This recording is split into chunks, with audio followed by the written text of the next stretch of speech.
Selamat pagi, salam damai sejahtera bagi kita sekalian.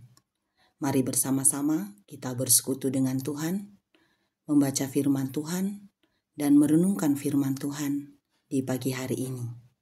Kisah Para Rasul pasal 10, ayat 23b sampai dengan ayat 33, bagian firman Tuhan yang akan kita baca dan renungkan di pagi hari ini. Mari kita berdoa. Padamu ya Tuhan kami mengucap syukur untuk kasih dan pemeliharaan-Mu yang kami alami senantiasa dalam seluruh kehidupan kami. Pada saat ini ya Tuhan, kami akan membaca firman-Mu, juga kami akan merenungkan firman-Mu. Ya Roh Kudus, terangilah hati kami, terangilah pikiran kami, sehingga dengan firman-Mu kami diubahkan ke jalan yang Tuhan kenan. Ampunilah kiranya segala dosa dan kesalahan kami ya Tuhan. Kami sambut firman-Mu ini hanya di dalam nama Yesus Kristus, Tuhan dan Juru Selamat kehidupan kami. Amin. Firman Tuhan dari Kisah Para Rasul pasal 10, ayat 23b sampai ayat 33 berbunyi demikian. Keesokan harinya, ia bangun dan berangkat bersama-sama dengan mereka. Dan beberapa saudara dari Yope menyertai dia. Dan pada hari berikutnya, sampailah mereka ke Kaisarea. Kornelius sedang menantikan mereka, dan ia telah memanggil sanak saudaranya, dan sahabat-sahabatnya berkumpul. Ketika Petrus masuk, datanglah Kornelius menyambutnya, dan sambil tersungkur di depan kakinya, ia menyembah Petrus. Tetapi Petrus menegakkan dia. Katanya, "Bangunlah, aku hanya manusia saja." Dan sambil bercakap-cakap dengan dia, ia masuk dan mendapati banyak orang sedang berkumpul.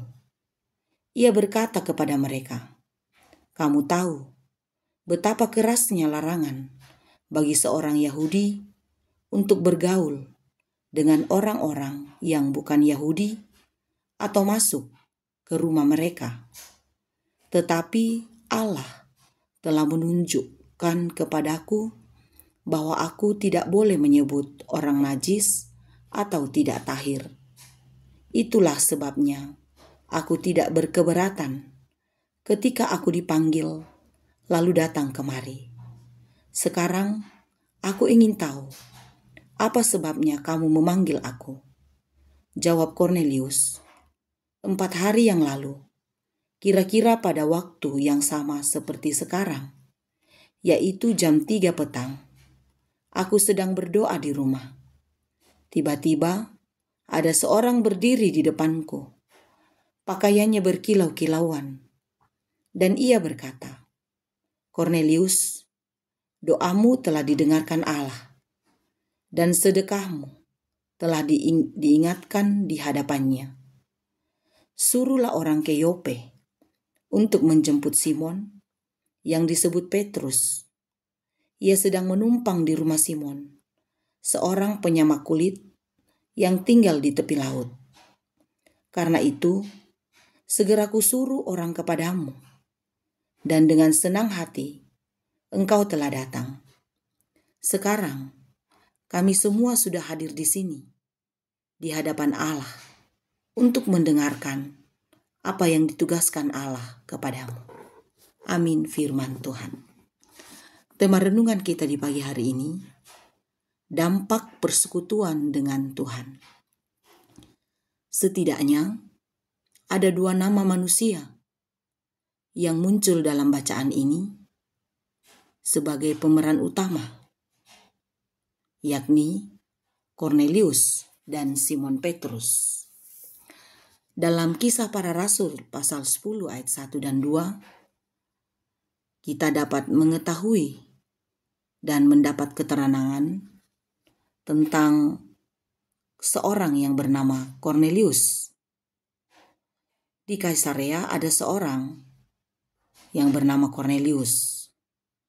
Kornelius ada seorang perwira pasukan yang disebut pasukan Italia. Kornelius serta seisi rumahnya takut akan Allah. Kornelius adalah seorang yang saleh.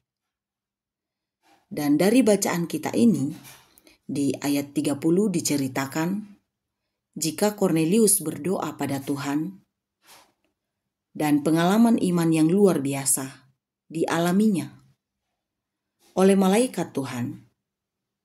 Kornelius disuruh untuk menjemput Simon Petrus. Ayat 32. Kornelius diminta untuk menjemput Petrus agar melalui Simon Petrus disampaikan kepada Kornelius beserta kerabatnya tentang berita Injil yang mensukacitakan, memberi keselamatan bagi semua orang tanpa terkecuali. Maka seperti yang kita baca melalui firman Tuhan ini, Simon Petrus pun datang menjumpai Kornelius.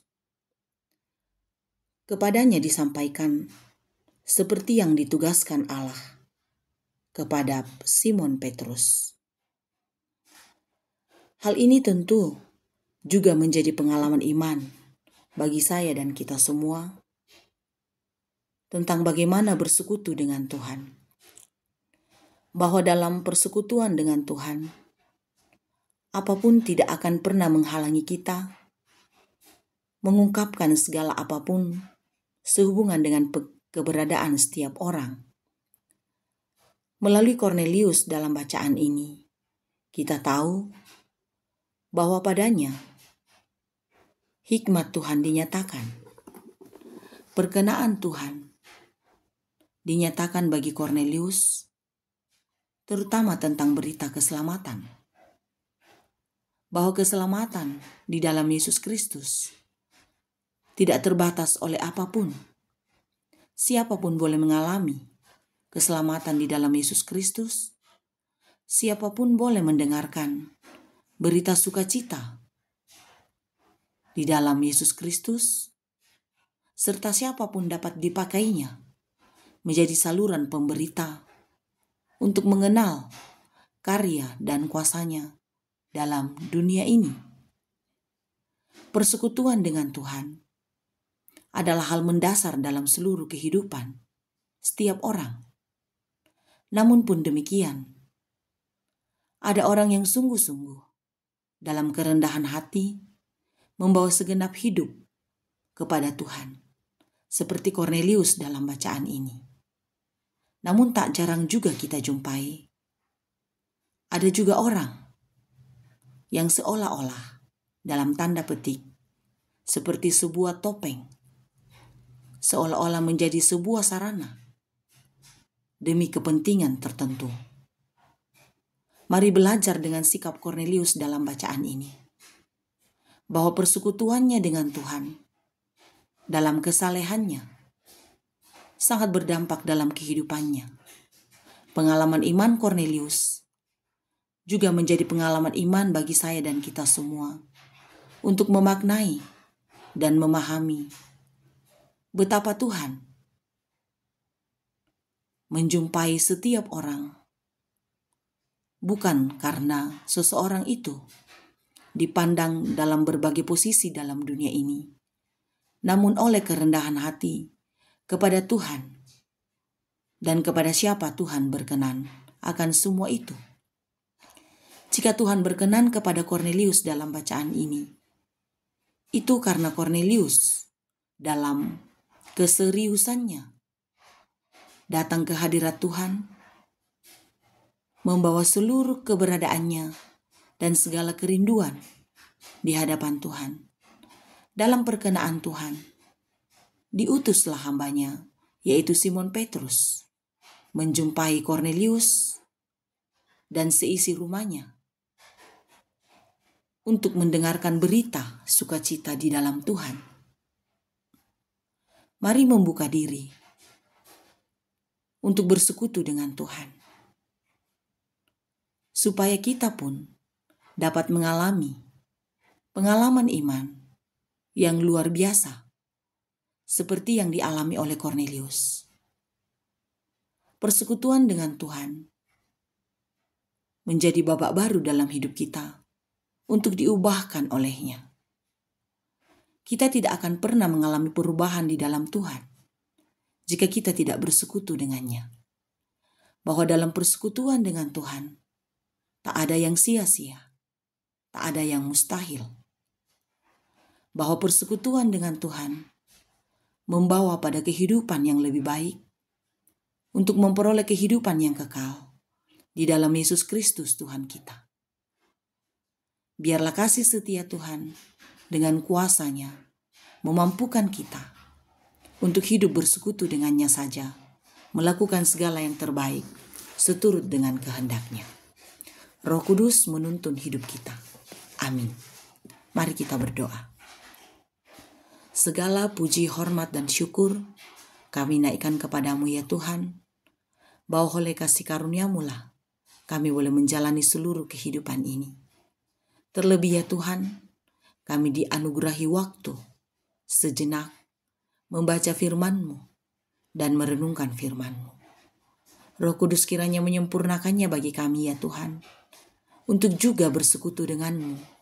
Demikian yang dilakukan oleh Kornelius dalam bacaan ini.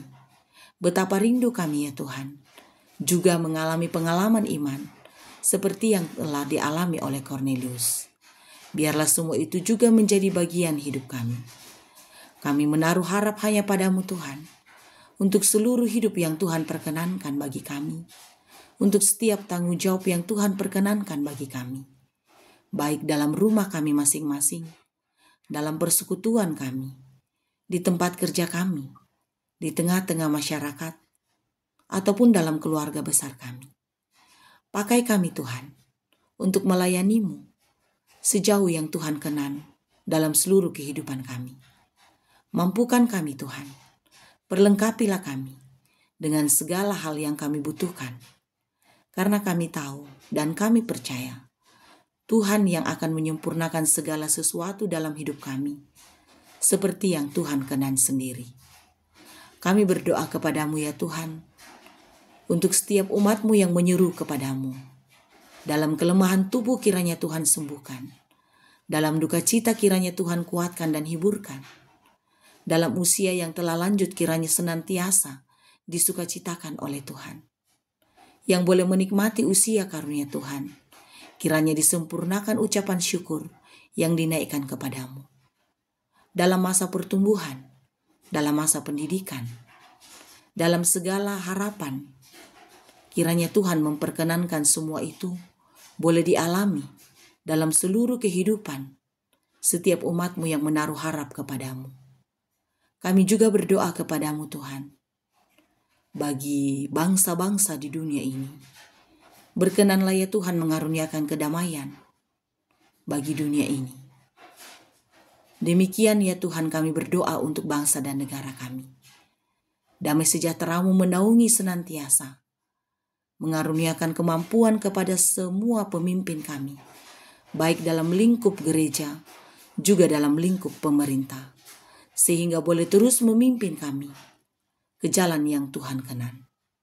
Ampunilah kami Tuhan, kasihilah kami, dengarkanlah kiranya setiap seruan kami.